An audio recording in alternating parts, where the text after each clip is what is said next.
Continuamos desde Argumentos y recordándole en nuestras redes sociales @argumentos_gb en la cuenta de X, también en Instagram @argumentosgb, ya están allí disponibles, estamos recibiendo algunas de sus preguntas y comentarios que más adelante se las vamos a leer al invitado del día de hoy, Lauren Caballero, quien es internacionalista, conversando acerca del tema del territorio Esequibo y específicamente ahora vamos a evaluar esas 5 preguntas que ya incluso el Tribunal Supremo de Justicia pues les dio la constitucionalidad y que van a ser pues consultadas el próximo 13 de diciembre. Vamos a tenerlas en nuestra pantalla para ir leyendo cada una de ellas y que usted pueda, como mencionaba al público, explicarles de qué trata cada una de ellas. Ahí tenemos la número 1 y la leemos rápidamente. ¿Está usted de acuerdo en rechazar por todos los medios, conforme al derecho, la línea impuesta fraudulentamente por el laudo arbitral de París de 1899 que pretende despojarnos de nuestra Guyana Esequiba? Básicamente esa pregunta a lo que se refiere es que si los venezolanos estamos de acuerdo con la imposición hecha en aquel momento de colocar el límite pues, entre ambos países en el lugar donde ahora mismo se encuentra la zona que nosotros reclamamos. Obviamente la respuesta de esa pregunta es un rotundo sí. Ahora, estas son cuestiones que a lo mejor no hace falta ni siquiera consultárselas al país, pero los venezolanos, obviamente, como hemos crecido con este espíritu nacionalista y reconocemos que este territorio efectivamente nos pertenece porque tenemos, como dije anteriormente, los títulos de ese territorio, la evidencia histórica de cómo nos fue despojado, además de manera fraudulenta, y de cómo los ingleses, y los holandeses primero y después los ingleses, vinieron ocupando ese territorio de facto, es decir, no de manera jurídica, no de manera legal, sino por la vía de los hechos, por cuestiones relativas a intereses económicos, sobre todo porque se descubrió un yacimiento de oro en esa zona que los británicos, bueno, explotaron y obtuvieron grandes beneficios del mismo. Para aprovechar esos recursos obviamente que violando el derecho internacional y el reconocimiento que también en algún momento hizo el propio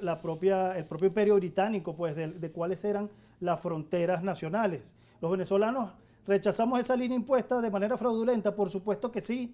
Entonces yo creo que en esa pregunta y en la que sigue, relativa a si nosotros reconocemos en el Acuerdo de Ginebra de 1966 el instrumento idóneo para dirimir la controversia, yo creo que allí no hay mayores desacuerdos. Planteamientos, porque efectivamente los venezolanos sí estamos comprometidos con lo que está establecido en el Acuerdo de Ginebra y por supuesto que rechazamos la imposición del laudo arbitral de 1899. El problema fundamental de las preguntas que se formulan en este referéndum, que además, debo decirlo, no invitan a la unidad nacional, sino que colaboran con la dinámica polarizante, que no nos conviene en este momento, por razones de las que podemos hablar más adelante, es la pregunta número 3. Bien, vamos a pasar al número 3, si quiere la leemos antes de escuchar su punto de vista. La tercera, ¿usted está de acuerdo con la posición histórica de Venezuela de no reconocer la jurisdicción de la Corte Internacional de Justicia para resolver la controversia territorial sobre la Guayana Esequiba? Esto es una pregunta trascendental. Básicamente lo que le están preguntando a los venezolanos ahora mismo en esa interrogante que formula el gobierno, que me parece que lo hace de manera maliciosa, es que si Venezuela debería o no debería defenderse en la Corte Internacional de Justicia, donde además está el caso, aunque Venezuela aparece ahora mismo como parte no compareciente, pero que las sentencias de la misma, o sea, el resultado de las deliberaciones de esa Corte va a ser vinculante para Venezuela, va a ser cosa juzgada y no hay manera de apelarlo. Es decir, es una decisión absolutamente definitiva.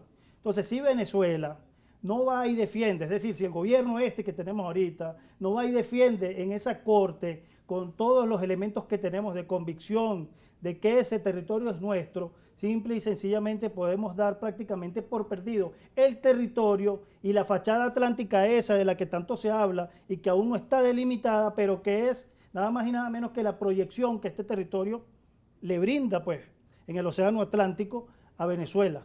Y quien ahora se está beneficiando de lo que allí hay es Guyana. Ahora mismo es Guyana, sí, por una razón, bueno, lamentablemente por los hechos que, bueno, han transcurrido durante los últimos 100 años, el territorio en cuestión, ese territorio en reclamación, debido al laudo ese, la farsa arbitral de 1899, Guyana administra el territorio.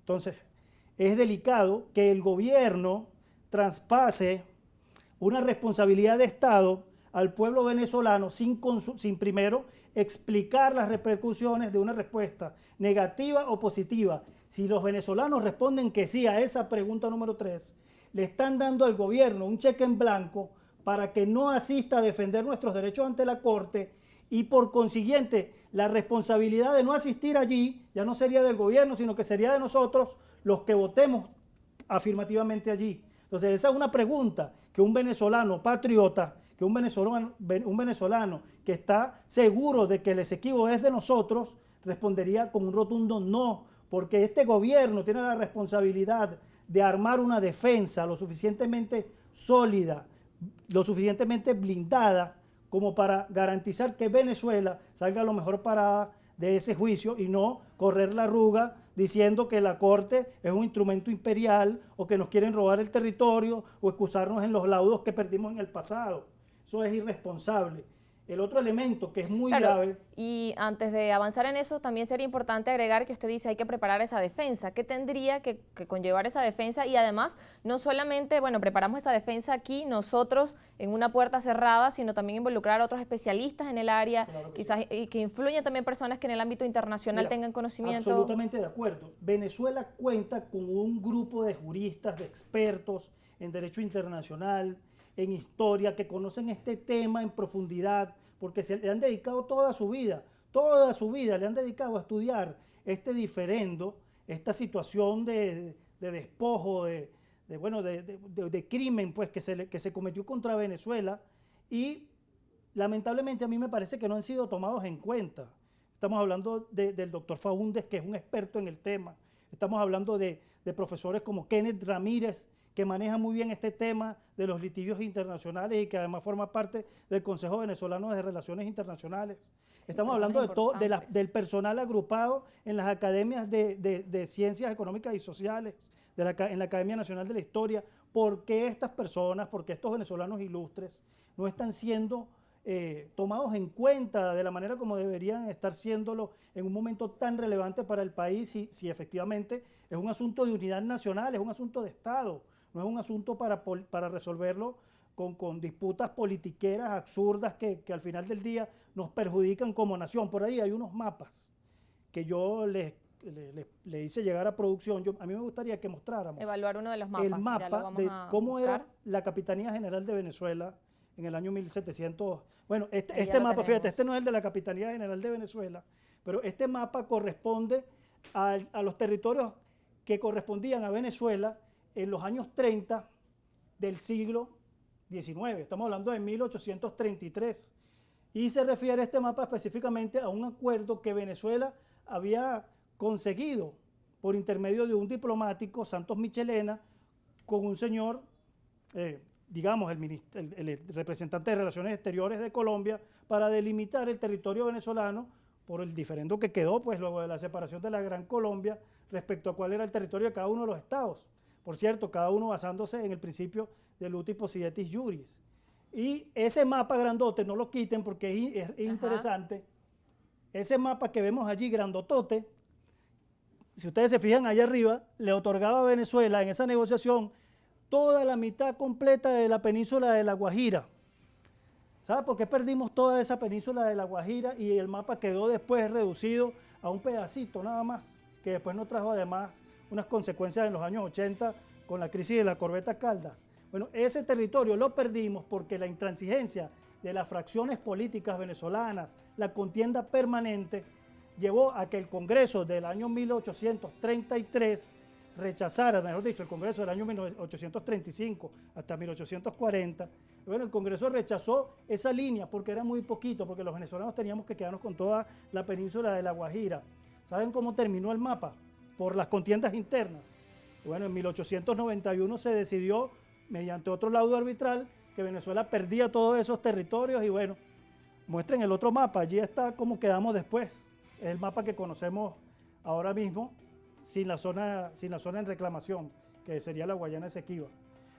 el llamado de atención que quiero hacer con estos mapas es que cada vez que Venezuela ha perdido territorio, así quedó el mapa, un mapita, que veníamos de más de 1 millón de kilómetros cuadrados. Territorio más extenso. Bueno, ya Venezuela ahora mismo tiene 900.000 y tanto. Si le agregamos la Guayana Esequiba, que no es lo mismo que Guyana, Guyana es un país, a veces se confunde. Si le agregamos la Guayana Esequiba, bueno, volveríamos a tener más de 1 millón de kilómetros cuadrados, pero ahora mismo, bueno, tenemos este mapa así, sin la Guayana Esequiba, obviamente esto lo estoy haciendo a propósito, yo no reconozco este mapa. Para que se ejemplifique. Yo no reconozco este mapa, mi mapa de Venezuela incluye la Guayana Esequiba. Pero ¿qué ocurre? Que la inmadurez del venezolano, esas pugnas por el poder interno, bueno, nos llevaron a tomar decisiones en momentos de debilidad, a someternos a árbitros internacionales, en momentos de debilidad, y las consecuencias están allí. Fíjate, era tan grave la situación en los años 30 del siglo XIX, que hasta al presidente Vargas le dieron un golpe de Estado.